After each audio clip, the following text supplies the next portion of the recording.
Salam jumpa Bapak Ibu Saudara-saudariku yang dikasihi Tuhan. Kita memasuki hari baru, hari Selasa, tanggal 28 Januari 2025, dalam pekan biasa yang ketiga.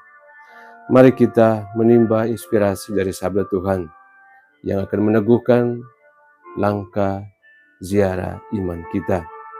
Dalam nama Bapa dan Putra dan Roh Kudus. Amin. Tuhan bersamamu. Inilah Injil suci menurut Markus. Dimuliakanlah Tuhan. Lalu datanglah ibu dan saudara-saudara Yesus. Sementara mereka berdiri di luar, mereka menyuruh orang memanggil dia. Ada orang banyak duduk mengelilingi dia. Mereka berkata kepadanya, "Lihat, ibu dan saudara-saudaramu ada di luar dan berusaha menemui engkau." Jawab Yesus kepada mereka, "Siapa ibuku dan siapa saudara-saudaraku?" Ia melihat kepada orang-orang yang duduk di sekelilingnya dan berkata, "Ini ibuku dan saudara-saudaraku. Barang siapa melakukan kehendak Allah, dialah saudaraku laki-laki, dialah saudaraku perempuan, dialah ibuku." Demikianlah sabda Tuhan. Terpujilah Kristus. Bapak, Ibu, saudara-saudariku, orang muda serta anak-anak yang dikasihi Tuhan. Pada hari ini, Gereja Katolik merayakan peringatan wajib Santo Thomas dari Aquino, seorang imam dan pujangga gereja yang memberikan sumbangan besar bagi pemahaman iman Kristiani, secara istimewa iman Katolik.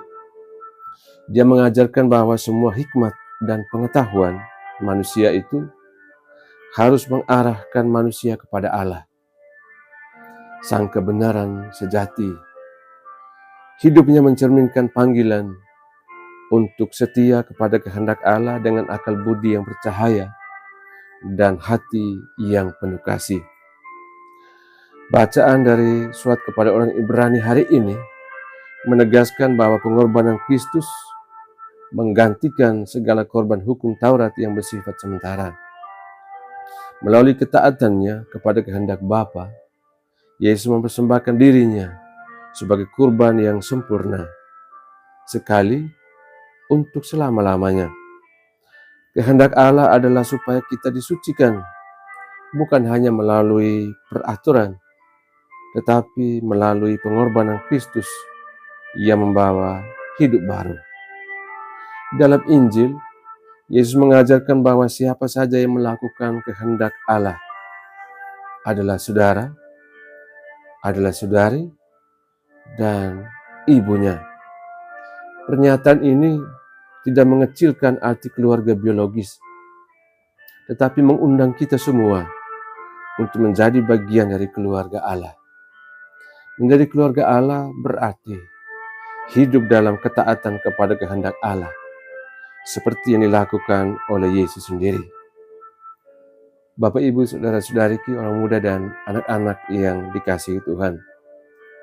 Santo Thomas dari Aquino menunjukkan kepada kita bagaimana menggunakan akal budi untuk memahami kehendak Allah, tetapi juga menekankan pentingnya kerendahan hati dan cinta kasih yang mesti menjadi warna bagi kehidupan iman Kristiani.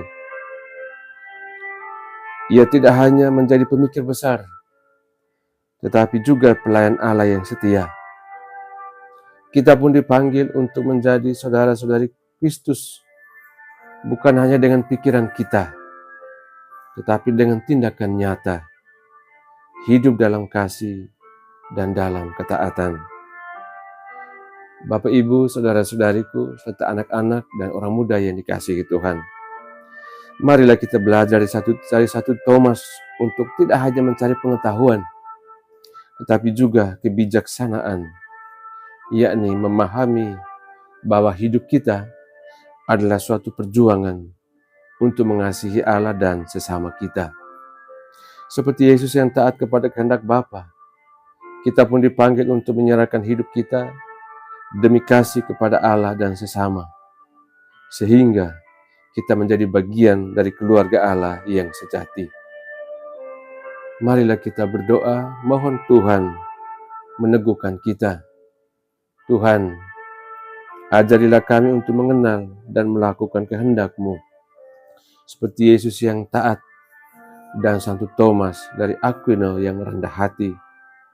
Jadikanlah kami bagian dari keluarga-Mu yang kudus. Amin. Tuhan bersamamu.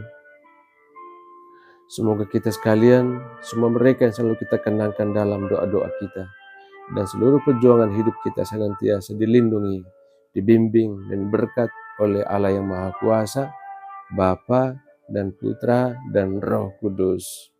Amin.